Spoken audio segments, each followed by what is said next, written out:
Supreme court में न्यायिक अधिकारियों और सेवानिवृत्त जजों के ऊपर कथित यौन उत्पीड़न के मामलों की जांच के लिए एक तंत्र विकसित करने के लिए अटॉर्नी जनरल से कोर्ट की मदद करने को कहा गया।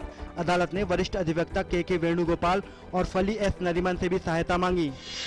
वित्त मंत्री पी चिदम्बरम ने कहा कि भारतीय अर्थव्यवस्था अगले 3 साल में उच्च आर्थिक वृद्धि के रास्ते पर लौटेगी।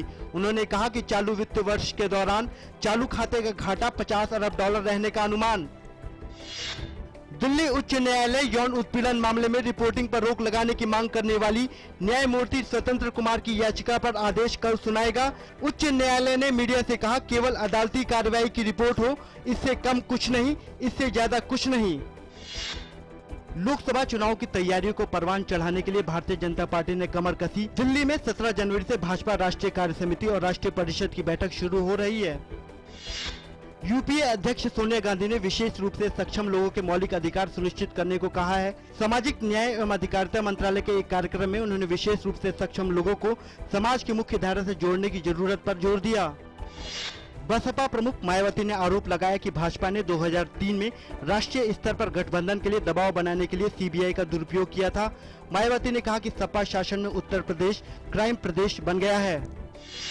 आम आदमी पार्टी के अंदर से बगावत के सुर भी सामने आने लगे हैं।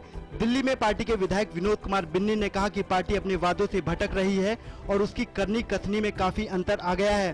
बिन्नी ने कहा कि कल संवाददाता सम्मेलन कर वह अपना रुख सामने रखेंगे। दिल्ली के मुख्यमंत्री अरविंद केजरीवाल ने कहा कि बिन्नी ने उनसे कई बार मिलकर मंत्री बनने की इच्छा जाहिर की थी। उन्होंने बताया कि कल भी पार्टी कार्यालय में बिन्नी ने इस मुद्दे पर कुछ नहीं कहा। उन्होंने बताया कि बिन्नी द्वारा उठाए गए मुद्दों पर विचार किया जाएगा। भाजपा नेता विजय कुमार मल्होत्रा ने कहा कि आम आदमी पार्टी ने दिल्ली की जनता को धोखा दिया है। मल्होत्रा ने आप पर आरोप लगाया कि पार्टी ने जनता से किए वादों को पूरा नहीं किया। केंद्रीय कृषि मंत्री शरद पवार ने उम्मीद जाहिर की है कि देश का खाद्यान्न उत्पादन इस साल नया रिकॉर्ड बना सकता है। भारतीय राष्ट्रीय कृषि अनुसंधान की सालाना बैठक में उन्होंने कहा कि रबी में बुआई का रकबा बढ़ा है। दिसंबर में थोक मूल्य सूचकांक आधारित मुद्रास्फीति घटकर 5 महीने के निचले स्तर 6.16% पर आ गई। आज जारी थोक मूल्य सूचकांक आधारित मुद्रास्फीति के आंकड़ों के मुताबिक दिसंबर में खाद्य वस्तुओं के वर्ग की मुद्रास्फीति 13.68% रही, जो नवंबर में 19.93% थी।